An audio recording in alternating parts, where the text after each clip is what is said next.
नमस्कार दोस्तों। 19 मई से राजनीति विज्ञान का एक नया फाउंडेशन बैच आरंभ हो रहा है और आप सभी का स्वागत है।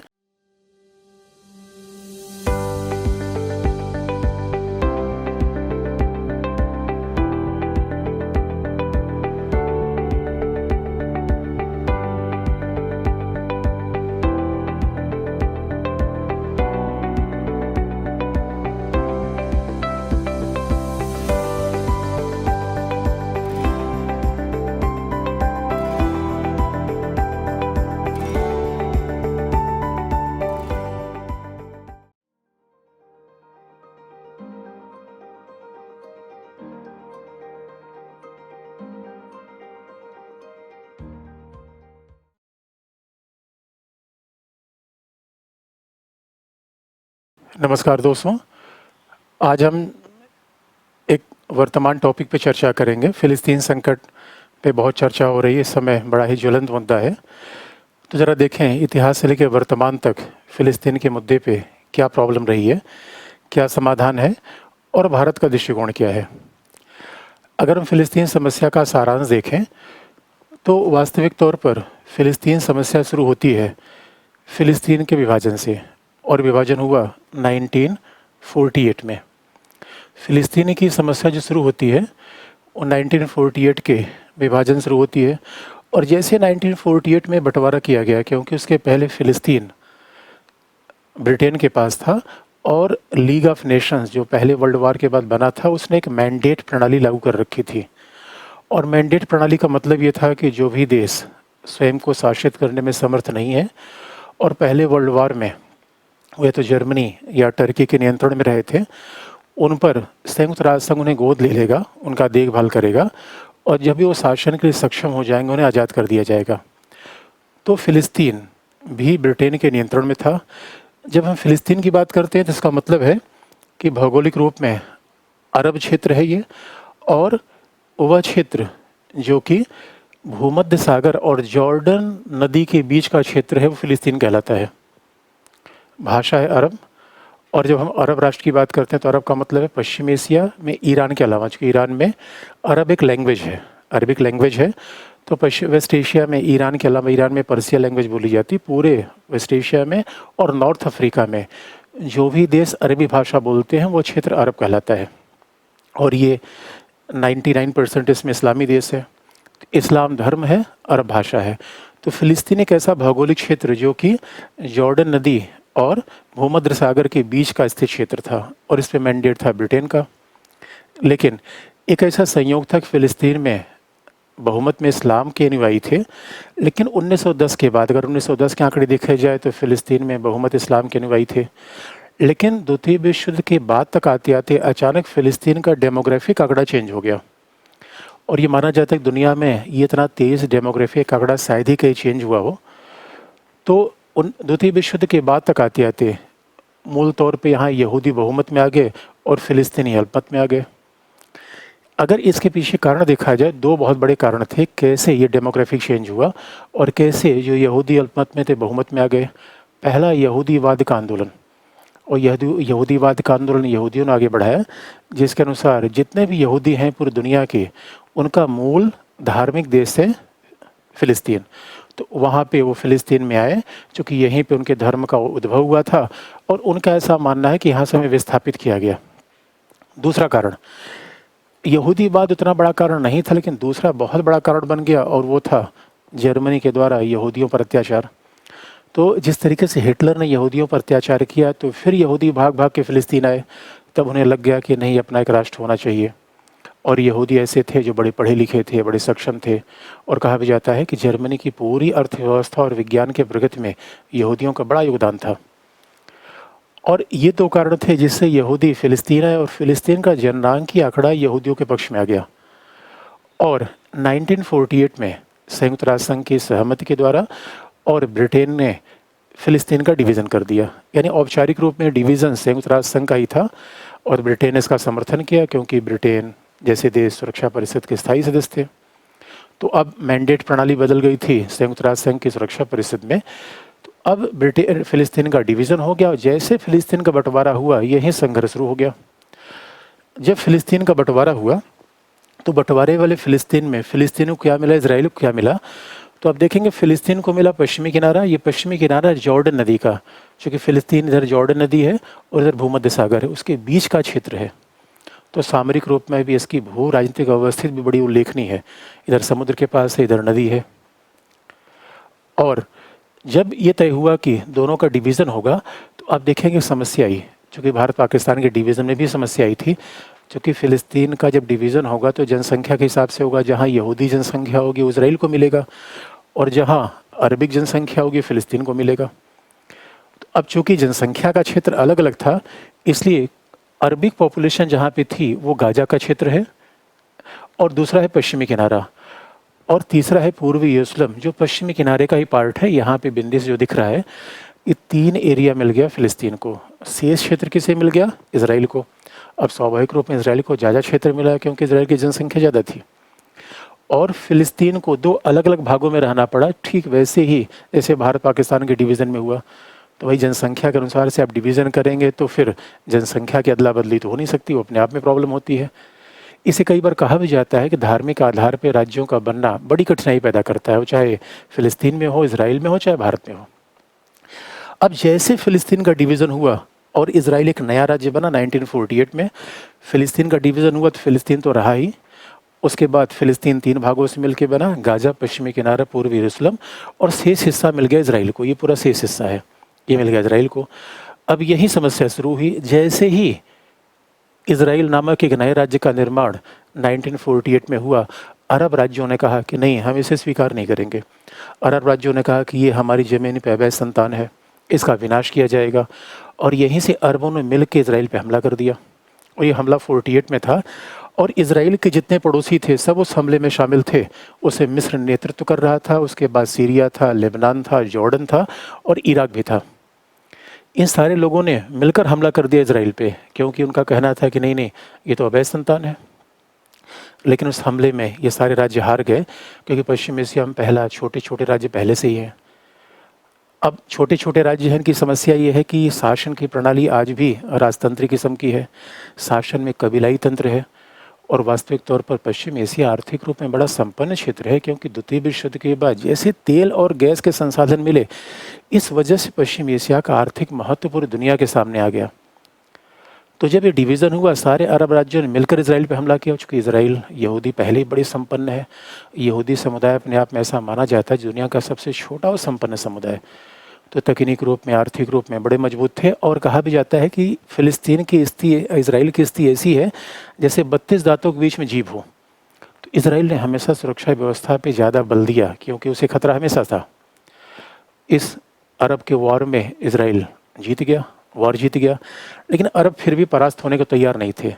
ये तब अरब के पूरे आंदोलन में एक बड़ा मूवमेंट तब आया जब 1964 में फ़िलिस्तीनी मुक्ति संगठन बना। 1964 में उसके नेता यासिर अराफात हुए, और यासिर अराफात ने कहा कि अरब राष्ट्र मिलकर लड़ाई लड़ें, ये बात वाजिब नहीं है, हम खुद फ़िलिस्तीनियों के लड़ेंगे। PLO बनाए, फ़िलिस्तीनी मुक्ति संगठन बनाए 64 में। लेकिन उसके बाद आप देखेंगे फिर अरब राज्यों ने मिलकर इजराइल पे हमला किया 67 में। उसके बीच में आप देखिए 56 में स्वेज नहर का राष्ट्रीयकरण हुआ, उस दौरान भी इजराइल और अरब देशों के बीच में युद्ध हो ही गया। तो वास्तविक तौर पे 67 फिर वॉर हुआ, फिर अरब देशों ने मिलकर इजराइल पे हमला किया। तो 67 के वॉर में अरब देशों ने जब इजराइल पे हमला किया, तो इजराइल ने वास्तविक तौर पर उस फ़िलिस्तीन को भी कब्जे में ले लिया जो 1948 के डिवीज़न के बाद फ़िलिस्तीन बना था। इसलिए 1967 के बाद भौगोलिक रूप में फ़िलिस्तीन ख़त्म हो गया। आपको याद दिला दें, फ़िलिस्तीन राज्य नहीं है, फ़िलिस्तीन एक टेरिटरी है, भूभाग है। और राज्य भूभाग में फ़र्क होता है। राज्य का मतलब जिसकी पुलिस हो, राज्य का मतलब जिसकी सेना हो, वो तो राज्य होगा। फ़िलिस्तीन के पास न अपनी कोई पुलिस है, न अपनी कोई सेना है, क्योंकि पूरा सैनिक नियंत्रण तो इजराइल का हो गया 67 के बाद से। तो पश्चिमी किनारा भी, पूर्वी यरूशलेम भी और गाजा पट्टी, इन सब क्षेत्रों पर नियंत्रण हो गया इजराइल का। लेकिन 67 के बाद से जब भौगोलिक रूप में ये पूरा का पूरा फ़िलिस्तीन ही ख़त्म हो गया, यानी पहले बटा 67 में ख़त्म हो गया, 48 में बटा 67 में बिल्कुल ख़त्म हो गया। अब उसके बाद अरब राज्यों को लगा कि लड़ने में घाटा है। अब जब लड़ने में घाटा है तो आप याद रखिए, ये फ़िलिस्तीन की समस्या केवल फिलिस्तीन या इजराइल के द्विपक्षीय संबंधों से समझी नहीं जा सकती। और अरब राज्यों ने तो लड़ाई छोड़ दी। अरब राज्यों को लगा कि ना ना भाई, ये बड़ा घाटे का सौदा है, क्यों हम लड़ें, बार बार हार जाएं, बड़ी बदनामी की बात है, राष्ट्रीय नुकसान भी होता है प्रतिष्ठा का। लेकिन पीएलओ की लड़ाई जारी रही। तो जब पीएलओ से पूछा कि भाई आपकी मांग क्या है, तो पीएलओ ने कहा इजराइल का विनाश। यानी इस बात पे अरब राज्य भी अड़े हुए थे, हारने के बाद भी हम इजराइल का विनाश चाहते हैं। पीएलओ भी कहता था हम इजराइल का विनाश चाहते हैं। इससे कम कोई कीमत नहीं थी। अब बड़ा कॉम्प्लिकेटेड मामला था। किसी राज्य का विनाश का मतलब हो पूरी जनसंख्या का विनाश कर देना, लोगों का विनाश कर देना, तो ये बड़ा विवाद का विषय रहा। लेकिन अगर इस अरब समस्या को देखना हो तो हम सामान्यतः केवल इस फिलिस्तीन के मसले को देखें और क्षेत्रीय वैश्विक राजनीति को भूल जाए तो पूरी समस्या फिर स्पष्ट नहीं होगी। क्योंकि इंटरनेशनल पॉलिटिक्स को धर्म के नज़रिए से देखने की आवश्यकता नहीं है। ये राष्ट्रीय हितों खेल है। यह न विचारधारा की आवश्यकता होती है, धर्म की आवश्यकता होती है। कुल दिखाने के मामले हैं। दिखाने के दांत कुछ और, खाने के और होते हैं। तो अब आप देखिए क्षेत्रीय पॉलिटिक्स को समझिए। वास्तविक मुद्दा है कि पूरे अरब क्षेत्र में हमेशा क्षेत्रीय संघर्ष बनता रहा है। पहले क्षेत्रीय संघर्ष का नेता अपने आप को किसने घोषित किया है? मिस्र। और इसलिए अरब राष्ट्रवाद की लड़ाई मिस्र आगे बढ़ा रहा था। और जब मिस्र आगे बढ़ाने लगा तो अमेरिका ने सऊदी अरब को समर्थन दिया। अब इंटरेस्टिंग पार्ट है, अगर हम क्यों कहते हैं कि इस मामले को धर्म से न देखा जाए, अगर धर्म ही से देखा जाता है तो दो इस्लामी राज्य आपस में क्यों लड़ते हैं? इधर मिस्र अपने आप को कहा करता था कि सेकुलर, अरब राष्ट्रवाद की धारणा सेकुलर है, लेकिन सऊदी अरब ने इस्लामी पहचान की बात को आगे बढ़ा दिया और सऊदी अरब का समर्थक अमेरिका। और ये मामला जुड़ गया कोल्ड वार से, क्योंकि अमेरिका के साथ इसराइल और मिस्र के साथ सोवियत संघ। इसलिए आप देखेंगे क्षेत्रीय संघर्ष सीधा जुड़ गया विश्व युद्ध से, वैश्विक राजनीति से। इसलिए ये फिलिस्तीन का मुद्दा सही मायने में विकासशील देशों के लिए साम्राज्यवाद विरोधी संघर्ष, उपनिवेशवादी विरोधी संघर्ष का बड़ा सांकेतिक मुद्दा बन गया। अब ये केवल, यानी फिलिस्तीन मुद्दा केवल ये मामला नहीं रहा कितना भाग फिलिस्तीन को मिले, कितना पार्ट इसराइल को मिले। ये तो पूरा क्षेत्रीय राजनीति से जुड़ गया, वैश्विक राजनीति से जुड़ गया। अब पहले मिस्र ने झंडा उठाया और संयोग से अमेरिका ने मिस्र को फोड़ लिया। 79 में कैंप डेविड वार्ता हुई और अरब एकता झटके में आ गई। इससे फिर देखता है कि धर्म ये फैक्टर नहीं होता अंतर्राष्ट्रीय राजनीति में, राजनीति है, राष्ट्रीय हित है। तो कैंप डेविड वार्ता से मिस्र और जॉर्डन ने इजराइल को मान्यता दे दी। तो अपने आप में अरब देशों में वैसी फूट थी जैसे कभी समाजवाद में फूट हुई थी। तो इजराइल को फ़ायदा हुआ इससे। लेकिन जब मिस्र उधर भागा, फिर इराक ने मोर्चा संभाल लिया। सद्दाम हुसैन ने कहा अब अरब राष्ट्रवाद की लड़ाई मैं लड़ूंगा। और आप जानते हैं सद्दाम हुसैन को अमेरिका ने रुखसत कर दिया। आज की डेट में अरब राष्ट्रवाद के नाम पर अब ईरान नेता बनने का प्रयास कर रहा है। लेकिन ये खास बात है कि आज तक इस्लामी देश में तय नहीं हो पाया कि नेता है कौन। पाकिस्तान अपने आप को नेता मानता है, उसके पास परमाणु बम है, उसकी जनसंख्या भी ज़्यादा है। पश्चिम एशिया में सबसे बड़ी जनसंख्या ईरान की है, जो महज 5 करोड़ 5.5 करोड़ के आसपास है। तो वहाँ छोटे छोटे सब देश हैं। इसलिए ईरान ने अपने आप को नेता घोषित करने का प्रयास किया। लेकिन क्या सऊदी अरेबिया इस बात को बर्दाश्त करेगा? और अब पूरे कोल्ड वार की पॉलिटिक्स को देखेंगे, कोल्ड वार पॉलिटिक्स में फिलिस्तीन का पलड़ा थोड़ा भारी था अंतर्राष्ट्रीय समर्थन के कारण। क्योंकि शीत युद्ध के समय जो एंटी इजराइल अप्रोच अपनाते थे सोवियत संघ, पूर्व सोवियत संघ, वर्तमान रसिया, उसने इजराइल को मान्यता नहीं दी थी। चीन ने इजराइल को मान्यता नहीं दी थी। भारत जैसे देश ने इजराइल को मान्यता नहीं दी थी। हाँ, मिस्र और जॉर्डन जैसे देशों ने इजराइल को मान्यता दे दी थी, उनके साथ कूटनीतिक संबंध बना लिए थे। लेकिन रसिया, चाइना, इंडिया जैसे देशों ने इजराइल के साथ कूटनीतिक संबंध नहीं बनाया था, फिलिस्तीन के समर्थन कारण, साम्राज्यवाद उपनिवेशवाद विरोध के कारण। और यहाँ पे अमेरिका हमेशा से इजराइल का समर्थक रहा। इसलिए आप याद रखिए, फिलिस्तीन बनाम इजराइल का मुद्दा कोल्ड वार में अमेरिका वर्सेस सोवियत संघ का मुद्दा बन जाता था। कोल्ड वार की पॉलिटिक्स थी। तो किसी भी चीज़ को देखने के द्विपक्षीय मुद्दा पर्याप्त नहीं है, क्षेत्रीय समीकरण भी देखना होगा, वैश्विक समीकरण देखना होगा। अब जरा देखिए, फिर 90 के बाद फिलिस्तीन मुद्दे क्या हुआ? अब 90 के बाद post cold war world politics में बड़ा चेंज आया। अब इस post cold war world politics में चेंज आया तो स्वाभाविक रूप में फिलिस्तीनी समस्या उससे प्रभावित होगी। तो पहली बार 93 में ओस्लो सम्मेलन में अभी फिलिस्तीनियों का अप्रोच बदल गया और पहली बार फिलिस्तीनियों ने द्विराष्ट्रवाद की धारणाओं को स्वीकार कर लिया। ये 93 का मामला है और ये बात यासिर अराफात ने स्वीकार की। इसका मतलब है, अब यहाँ देखिए, पहले फिलिस्तीनी क्या मानते थे? इजराइल का विनाश। लेकिन अब फिलिस्तीनियों का दृष्टिकोण ज़्यादा व्यवहारिक हो गया। क्यों व्यवहारिक हो गया? विश्व राजनीति में परिवर्तन आया। क्यों? रसिया ने, चाइना ने, इंडिया ने, सब ने इसराइल के साथ कूटनीतिक संबंध बना लिए, इसराइल को मान्यता दे दी, इसराइल का एक्सेप्टेंस बढ़ने लगा। और ये भी फिलिस्तीन को पता है कि पश्चिम एशिया में जिस देश के पास तेल गैस ना हो उनको कौन पूछता है। इसलिए पश्चिम एशिया में जो फिलिस्तीन को सहायता मिलती है वो तो कुछ क्षेत्रीय शक्तियों से, महाशक्तियों से सहायता मिलती है। तब इतने जब परिवर्तन होने लगे, अब ये बात पता चल गया कि फिलिस्तीन को ना भाई सोवियत संघ तो हमारे साथ लड़ेगा नहीं, अमेरिका के एक ध्रुवीय प्रभाव, अमेरिका के एक ध्रुवीय प्रभाव। तो ये बात बिल्कुल व्यवहारिक थी, द्विराष्ट्रवाद का विचार माना गया और भारत भी मानता है कि फिलिस्तीनी समस्या का समाधान द्विराष्ट्रवाद से हो। और अब इसी बात को आगे बढ़ा दी। द्विराष्ट्रवाद क्या है इस पर आने से पहले, और संयोग की बात है 2020 में जब पूरी दुनिया कोविड से प्रभावित है तो उसमें अब्राहम एकॉर्ड हुआ। ये ट्रंप का बड़ा ही लॉजिकल, बड़ा ही स्ट्रेटजिक मूव था। और इस समझौते से यूएई, बहरीन और कतर, इन्होंने समझौता करके इसराइल के साथ कूटनीतिक संबंधों की बहाली घोषणा कर दी। ये अपने आप में इसराइल का बढ़ता प्रभाव दिखाता है। भाई इसराइल तकनीकी रूप में संपन्न, पूरे पश्चिम एशिया में सबसे शक्तिशाली देश है इसराइल, तकनीकी मामले में, आर्थिक मामले में। अब ये कोविड नियंत्रण के तकनीक इसराइल हमें देता है, सारे हथियार। इसराइल का मिसाइल डिफेंस सिस्टम इतना अच्छा है कि रसिया के बाद अगर कोई मिसाइल डिफेंस सिस्टम तो इसराइल का है। तो ये बात कही जाती है कि शक्तिशाली आदमी से लड़ेंगे तो हड्डी पसली तोड़वा के ही आएंगे, बहुत सिंपल सी बात है। इसलिए लड़ने से पहले देख तो लीजिए अपोजिशन में कौन है।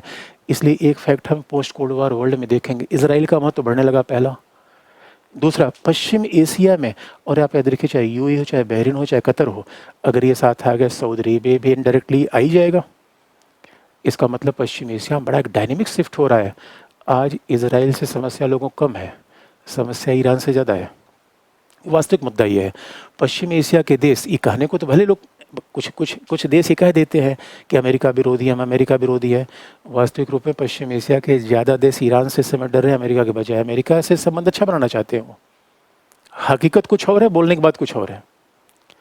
इसलिए आप देखेंगे कि अब पश्चिम एशिया में आइए, अगर पूरे समीकरण में ईरान प्रॉब्लम कर रहा है, ईरान प्रॉब्लम कहाँ कर रहा है?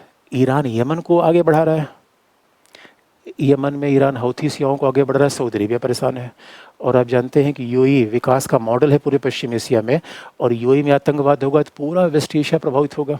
इसे यूएई, सऊदी अरेबिया कह रहा है भी आतंकवाद समस्या है, यूएई कह रहा है आतंकवाद समस्या है। भारत ने कहा चलो पहली बार माना तो आतंकवाद समस्या है, तो फिर पाकिस्तान के आतंकवाद पे भी इनकी नज़र तिरछी हो रही है, तो भारत के लिए फ़ायदा ही फ़ायदा है। इसलिए आप देखेंगे इनका दृष्टिकोण बदलने लगा और ऐसा लगा पूरे पश्चिम एशिया में ईरान और सीरिया मिलकर बाकी देशों के लिए प्रॉब्लम कर रहे हैं। तो ये देश थोड़े डरने लगे, और ईरान कहा जाता है परमाणु हथियार बनाने की तरफ भी अग्रसर है। इसलिए आप देखेंगे ईरान को ऐसा लगा कि ना इसराइल का बढ़ता ये एक्सेप्टेंस, ये तो ठीक बात नहीं है। अगर इसराइल का एक्सेप्टेंस बढ़ेगा, सारे अरब देश मिलके, इसराइल मिलके ईरान के खिलाफ हो जाएंगे। तो ईरान ने फिर हमास को बढ़ा दिया। इसलिए आप देखेंगे अभी वायलेंस के पीछे अगर आपको लगता है केवल हमास है, तो भाई हमास के पास इतनी शक्ति कहाँ से आएगी बिना ईरान के? हमास के पास इतनी शक्ति आएगी नहीं। और जहां हमने ये थम्स डाउन लिखा है, इसका मतलब इनके बीच संबंध प्रतिकूल है। जहाँ थम्स अप, इनके बीच संबंध अच्छा है।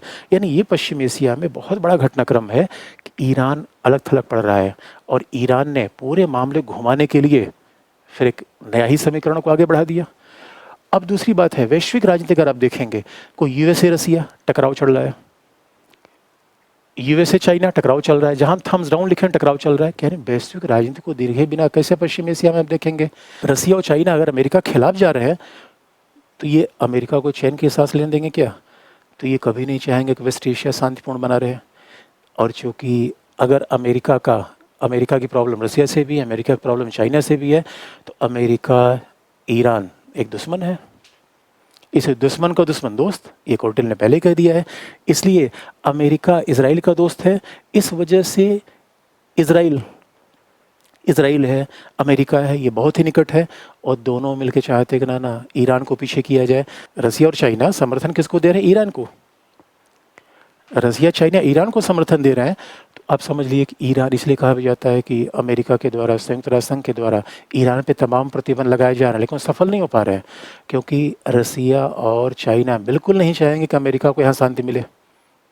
इसलिए पूरे पॉलिटिक्स में, चूँकि अमेरिका अगर खाली होगा तब तो रसिया और चीन की तरफ जाएगा, इसलिए वो चाहते हैं कि यहाँ पे इंगेज रहे मामला।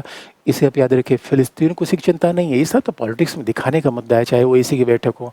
मुद्दा अपने अपने हितों का है तो महाशक्ति अपने दांव चल रही हैं।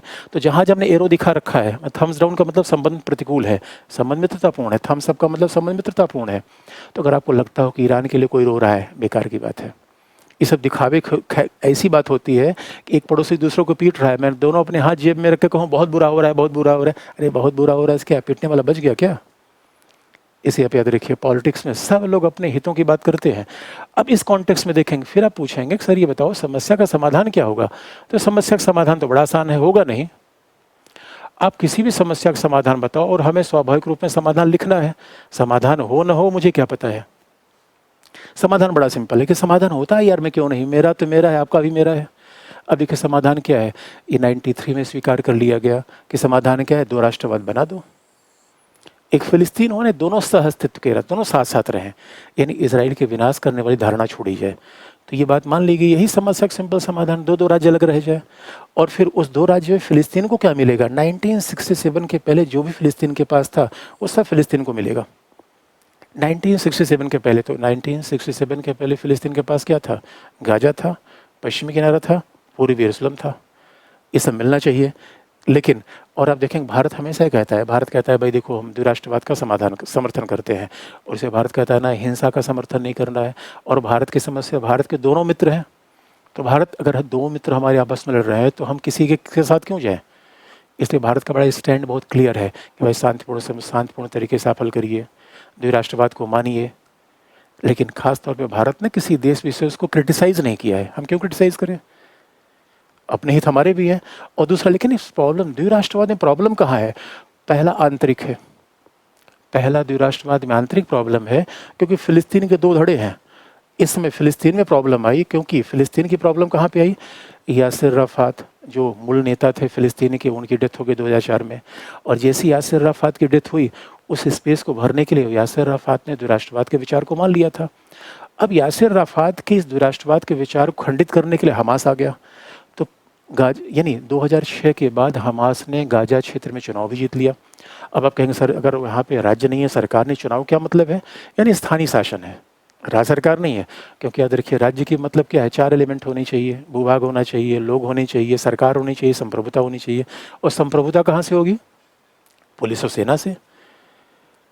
तो हमास के पास कोई फिलिस्तीन को राज्य थोड़े है। अब हमास फिर वही बात पे आ गया, यानी अभी तक पूरी मामला सब बेकार हो गया और हमास कह रहा ना भाई फिर से इजराइल का विनाश। तो फिर द्विराष्ट्रवाद के समाधान में ये भी बाधक है। जबकि अब देखेंगे 2005 में 67 के बाद जब इजराइल ने फिलिस्तीन पे हमला किया था, इधर से गोलान पहाड़ियाँ छीन लिया था सीरिया से, सिनाई प्रायद्वीप मिस्र से छीन लिया था, और गाजा पे नियंत्रण कर लिया था। 2005 में गाजा पर उसने सारे जो अपनी बस्तियां थी हटा दी। ये सोचा ठीक है द्विराष्ट्रवाद बन जाए। लेकिन गाजा 2006 में चुनाव में आ गया, और ये हमास आ गया चुनाव में। हमास कह रहा ना इजराइल का विनाश करेंगे, फिर मामला वहीं आ गया। इसे द्विराष्ट्रवाद की समस्या में पहला मामला है हमास का अतिवादी रवैया। जबकि आप देखेंगे पूरी दुनिया फिलिस्तीन की मूल स्थानीय शासन किसको मानता है? पश्चिमी किनारे को। तो पश्चिमी किनारे के लोग कह रहे हैं कि ना भाई द्विराष्ट्रवाद चले, गाजा के लोग कह रहे हैं विनाश हो जाए। इसका मतलब फिलिस्तीन में आपस में ही झगड़ा है पहला। और कल के लिए अगर फिलिस्तीनी राज्य बन भी गया तो बीच में इजराइल, पैसे तो इजराइल को देना पड़ेगा, दोनों के लिए रास्ता इजराइल को देना पड़ेगा। आज भी फिलिस्तीनियों की आर्थिक स्थिति बहुत अच्छी नहीं है, वो काम करने के लिए आज भी इजराइल में ही जाते हैं। सारे मजदूर इजराइल के फिलिस्तीन से आते हैं, इसलिए उनकी डिपेंडेंसी आर्थिक रूप में इजराइल पे है। तो एक भौगोलिक भी समस्या है। मान लीजिए कल के लिए इजराइल रास्ता दे भी दे, लेकिन गाजा, हमास और पश्चिमी किनारे के बीच में पहली एकता है तब तो मामला बनेगा। इसका मतलब समाधान ही हो सकता है 3 राज्य बनाइए। 3 का मतलब है कि इजराइल हो जाए और फिलिस्तीन में गाजा अलग हो जाए, पश्चिमी किनारा अलग हो जाए। ये भी अपने आप बहुत व्यवहारिक नहीं है। जनसंख्या कितनी है? पश्चिमी किनारे जनसंख्या 6 लाख है। इधर पश्चिम एशिया में बड़े छोटे छोटे राज्य रहे हैं, क्योंकि ये बात इनकी खामियां रही हैं कि तेल और गैस के संसाधन मास्टर ये रहे हैं, लेकिन शासन प्रणाली के मामले में इनके प्रदर्शन उतने अच्छे नहीं हैं, यूएई को छोड़ दिया जाए तो। इसलिए पहली समस्या क्या हो गई? पहली समस्या हो गई कि इनकी आंतरिक हो गई, यानी आंतरिक ही समस्या सबसे बड़ी है। केवल ये नहीं कि यानी समस्या केवल इजराइल फिलिस्तीन के बीच में नहीं है, फिलिस्तीनी के दो धड़े आपस में सहमत नहीं है कि आखिर में हमें राज्य कैसा चाहिए। और दूसरी समस्या इजराइल और हमास के बीच में है। हमास एक स्वाभाविक रूप में, आप कहेंगे सर ये बताओ अगर राज्य नहीं तो हमास को इतना हथियार कैसे मिल गया? इसका सीधा उत्तर है कि हमारे नक्सली को राज्य है क्या, कैसे हथियार मिल गया? तो आप याद रखिए, हमास और हिजबुल्लाह दो ऐसे गैर राष्ट्रीयकर्ता हैं, दो ऐसे। अब सवाल है कि हमास आतंकवादी संगठन है या निर्वाचित संगठन है? ये चुनाव भी जीतता है, लेकिन अब हिंसा का प्रयोग करेगा तो यूरोप और अमेरिका मानता है आतंकवादी संगठन है ये। भाई चुनाव करके अगर किसी पर आप हिंसा का प्रयोग करेंगे तो लोग कहते हैं आतंकवादी संगठन है। यद्यपि आतंकवाद को परिभाषित करने में आज तक दुनिया में प्रॉब्लम रही है, क्योंकि एक का आतंकवाद दूसरे का स्वतंत्रता सेनानी बन जाता है, ये समस्या तो वही है। इसलिए समस्या इसराइल और हमास के बीच में है। और इसराइल का ये दूसरी बाधा क्या है? इसराइल का कठोर अप्रोच। केवल हमास का ही दृष्टिकोण इस समस्या बाधा नहीं है द्विराष्ट्रवाद में, इसराइल का भी कठोर दृष्टिकोण समस्या बाधा है। क्यों? क्योंकि इसराइल अब क्या कर रहा है? इसराइल पश्चिमी किनारे में बस्तियां बसाता चला गया, और वास्तविक है पश्चिमी किनारे में अब देखिए जो आंकड़े बता रहे हैं कि लगभग 4 लाख इजरायली यहूदी पश्चिमी किनारे में आ गए। इसराइल पूर्वी यरूशलेम को, यानी यरूशलेम को अपनी राजधानी बनाना चाहता है, जबकि द्विराष्ट्रवाद के हिसाब से पूर्वी यरूशलेम पे फिलिस्तीन का नियंत्रण होना चाहिए। अरे भाई, द्विराष्ट्रवाद का सिद्धांत यही था कि फिलिस्तीन, गाजा और पूर्वी यरूशलेम से फिलिस्तीनी राज्य बनेगा। तो इसराइल अब मानने को तैयार नहीं। इसराइल करना ना भाई, 1967 का बेस कोई नहीं होता। अब चीज़ें खत्म हो गई हैं, क्योंकि द्विराष्ट्रवाद के लिए अब अगर द्विराष्ट्रवाद का मतलब है कि गाजा पश्चिमी किनारा फिलिस्तीन को मिला, तो यहाँ से यहूदी बस्तियाँ हटानी पड़ेगी, और वो हटाने को तैयार नहीं है। अब वास्तविक तौर पर इसमें एक अविश्वास भी है, आपस में संघर्ष भी है, क्योंकि इसराइल को ऐसा लगता है कि 2005 से हमने सारी अपनी बस्तियां हटा दी, उसके बाद हमास ने कहा हमारा विनाश होगा। एक बार यहाँ से अपनी सारी बस्तियां हटा दें, फिर ये सब मिलकर कह दें हमारा विनाश होगा, तो क्या होगा?